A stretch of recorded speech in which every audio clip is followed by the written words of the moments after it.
clearly no blueprint to beating this Colorado Avalanche team. Your next opponents here. What ingredients go into a victory tomorrow? Yeah, I mean, I think obviously everyone knows they're highly skilled, obviously very world-class players, but you got to check well. I think obviously can't give them too much space. They do a good job of skiing through the neutral, so hopefully could clog up the neutral a little bit and prevent them from getting some good rushes and find a way to win. Lots of building blocks from your last game, I'm assuming, to take into it. Yeah. You know, even the last two games, I think Carolina played a pretty good game, and obviously last game was coming out a little bit. I think we earned that win, and that's the recipe that we have to play with the rest of the year if we want to go on a run here and try to stack up some wins. Sorry if you've been asked this already, but over the weekend we heard the news about Mike Yeo taking over the PK in place of Nolan Baumgartner. What actual changes have actually kind of happened since Mike has taken over? I know it's been a couple of days, but how has the voice changed? Yeah, I mean, the structure hasn't changed. I think our underlying numbers were pretty good, obviously. At the beginning of the year, obviously, it was tough. You know, we didn't do well. But, yeah, there wasn't much that changed. I think we'd just be a little bit more aggressive, a little bit more confidence, I think. You know, going out for a stretch there, we were kind of, I don't know if we were mentally kind of weak about it, but it was a tough stretch for sure. And then I think now we kind of reassured us that just be confident out there, trust your read, trust your instincts, and be aggressive. And I feel like the last couple of games has been trending in the right direction. What is Mike like as a coach? Yeah, he's good. Super detailed. I think his meetings are very detailed. Obviously been in the league for a long time, so he's very experienced and very knowledgeable. And, it's fun to it's just a different voice. I think Bomber did such a good job. I think it's tough when you're obviously dead last in the league, but I think he did a good job with us. It was just kind of unfortunate, and just to get a new voice, hopefully change up the mojo. And, the last few games have been good. Whether it's power play or PK, like how much collaboration and different voices do you hear from between Bomber and Mike and Travis in those meetings, and Daniel? Yeah, I think all of them kind of have an input on it. I think every coach sees the game a different way, like every player does, and it's good to get everyone's opinion on it. And they bounce ideas off each other. Obviously, Alfie played a long time in this league, so he has a great IQ of the game. So I'm sure he has some input in there too. And I think it's good to get a different size of it, different views of it, and good collaboration works. How important is it to maybe kind of lift each other up if you do want to go on this run with a third of the season left? Yeah, I mean, I think you can't look too far ahead. That's our message right now. Worry about tomorrow, obviously. It's one day at a time kind of mentality. You know, if you look too far ahead, you kind of, it might be a big mountain to climb, but you can't think about that too much and just take it one game at a time and see what happens. Hopefully go on a run. Shane, obviously there's the disappointment not being named at Team USA. Yeah. Have they talked to you about being like a prospective bubble guide and goal? No, I haven't heard anything, but obviously. Just worried about the Sens, obviously, right now. But I haven't heard anything from them. Looking forward to tomorrow's challenge after how your team performed in its last game. Yeah, I think not just last game. I think the last few games we've been playing some good hockey, and Carolina, we didn't get the result we wanted, but I think it was a solid game for us. And now, obviously, against Vegas, we played really good. So we just got to build on this. What stood out to you about Ridley Gregg's game and how he's developed as the season's gone on? Yeah, Ridley's been playing great all year. He's been playing with a lot of different players all year long, and he adapts really well with whoever he plays with. So he's an easy player to play with, and I think a lot of guys in the locker room like to play with him. You mentioned that versatility. He's found consistency now with Dylan and with Brady. What's maybe allowed that line to have success, the success that they've had, to complement the rest of the team over this recent stretch? Yeah, they play fast and straight line, and they're three. They use their body well, all three of them, and I think that's what makes them playing well right now. How much belief is there in this room to go on a run here at the last third of the season, I guess? Yeah, but I mean, it's not. That's looking at the big picture, and that could be draining when you look at the standings. You look at other teams, and you got to go one game at a time here, and that's what we're going to be doing, and that's what we've been doing. So right now we're focused on Colorado and win that one, and then move on to the next one. What did you do right against Vegas, Claude, that you have to carry into the next game? Just our will, I think. It's just the way we played, and everybody was involved. We didn't have one guy not going, so anytime you have the whole team going, it makes everybody's job a lot easier.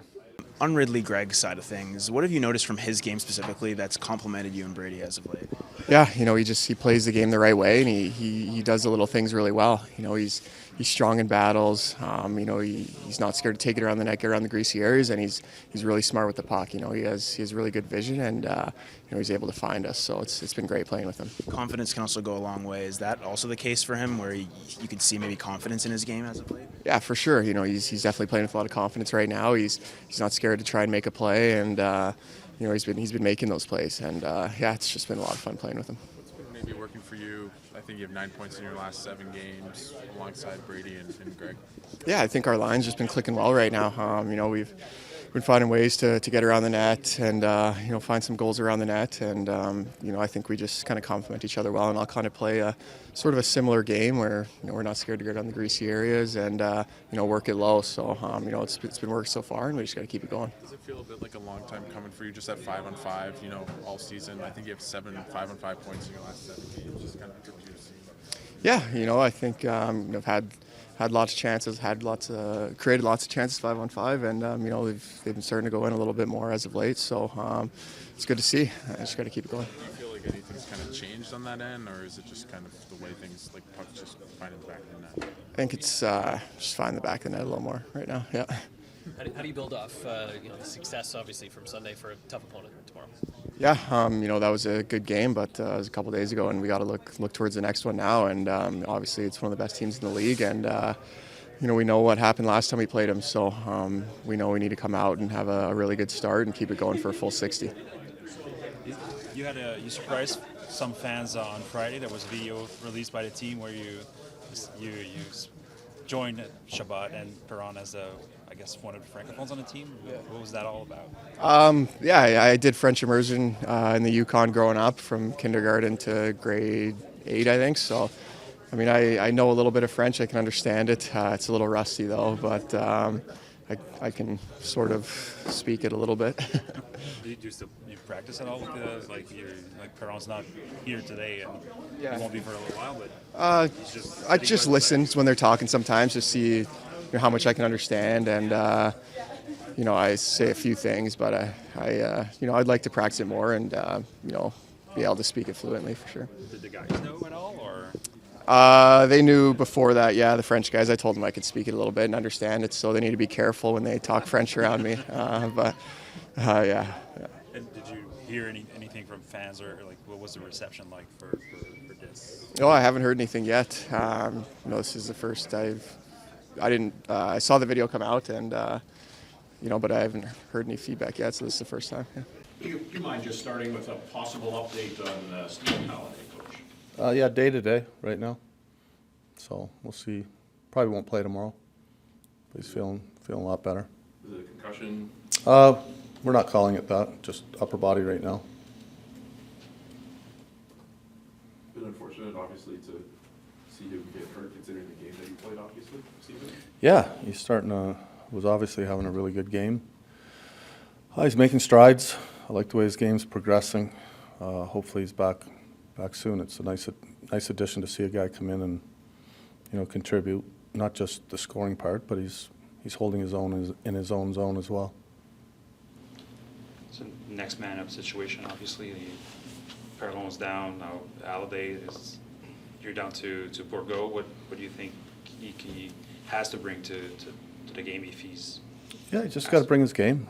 Concentrate on the things that we preach. Be good away from the puck. Be good with the puck, and play with confidence. Travis, on Sunday after the game, the Sens posted a video from the locker room where you said your speech, and one of the lines was zero negativity. You were trying to impart that on the team. Why was that important to tell the guys? There's a lot of talk. There's a lot of talk at this time of year. There's call it whatever you want. I tend to call it white noise. There's a lot of passion, especially in Canada when you play in the Canadian market. And that's one of the great things about playing in the Canadian market. And what I meant was you can't concentrate on too far down the road. A lot of people are going to talk about where we're at right now, what we need to do to make the playoffs. And, we just need to keep playing, keep bringing our game. And, you got to win this many games, you got to win that many games. You just got to win the next game. And if you want to get on a run or so-called run that people talk about, I know you don't get on a run if you don't win the next game. So It might seem obvious, but what did you do right on Sunday that you have to do? we've played that game a lot of times. Yeah. We did a lot of good things against a really good team against Carolina. I thought we made a couple mistakes mentally against Carolina. Obviously, the puck went in the net. But when we play our game, like I can't say the 7-1 game looked a lot different than some of our 3-1 wins. Obviously, the puck went in, and I thought we had everyone going, but I thought we played on our toes. And it's just another win. How would you? Does Linus need a bit more time before starting a game? Or is he in consideration for tomorrow? Come on now. Oh, he's getting closer for sure. There's 2 goalies on the ice today, so. How does that work? Do you kind of check in with them every day and see how he's doing, or are you waiting for Yeah, him to I come to you? don't check in with him every day. I talk to him. Good to see him. Glad he's out there. Petey does a lot of the one-on-one talk, and we'll see where he's at after today. Considering how sensitive the situation is, like, is it fair to say that kind of Linus he's kind of up to his own agency with when he feels he's ready and when he feels he's ready to play? Yeah, more or less. When he's ready to play, he'll play. Do we miss him? Yeah, for sure. Do we want what's best of him? 100%. And no one's rushing him back. He'll play when he's ready to play, and we'll welcome him back with open arms. Not to go back to white noise, but obviously you played in the league as long as you Yeah. did. How would you compare trying to limit that external outside noise from when you were playing compared to now for players of a younger generation? A little different.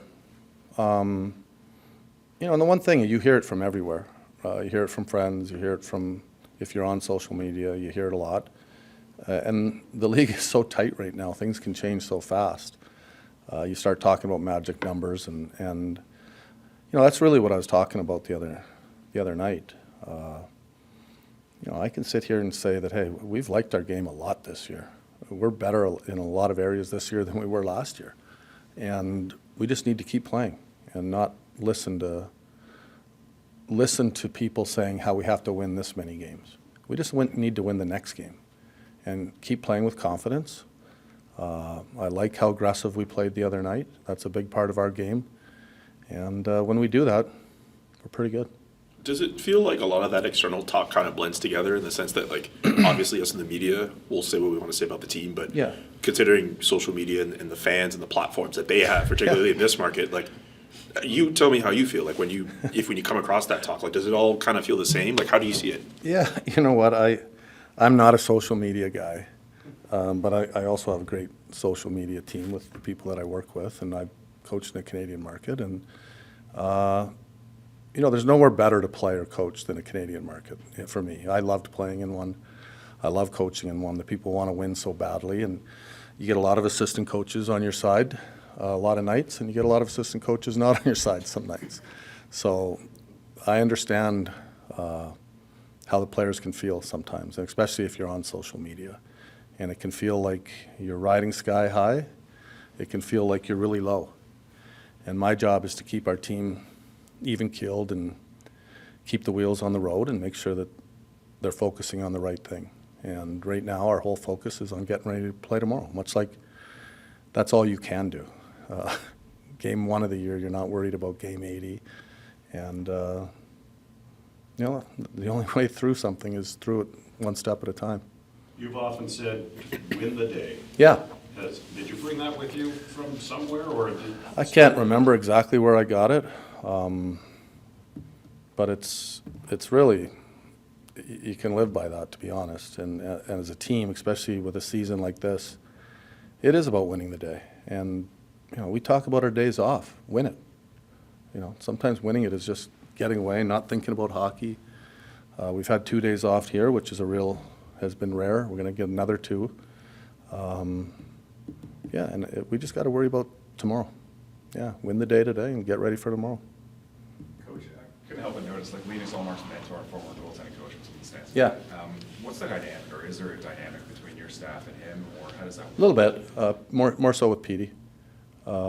Just mentor, friend, just in town to help him out, help him through some hard times. And from what I understand, it's been productive. I think Linus in the TV interview you did with Claire kind of mentioned that the Sens kind of extended the invite to his coach. Were you part of that process at all? Like, what do you remember about when he first came on the team? A little bit. Steve told me that they were going to do it, and I think it's a great idea. Whenever someone's going through something, you want to support them in any way we can, and I'm all for it. Have you watched the interview in full? I haven't quite yet. It's as a coach, you know when a player's going through something really hard, and I've been told that it's very emotional, and I want to make sure that I watch it at the right time. So. Clarification on Linus, like if he's backing up, he's obviously cleared to play. Like, are you prepared to put him in if need be, if for whatever reason? He wasn't on the bench the other night to just watch. So then the question is, what's the difference between him starting and watching? Well, like I said, we're on his timetable, and he'll tell us when he's ready to start. Last game, he was ready to back up and knew full well that if need be, he'd be going in the net.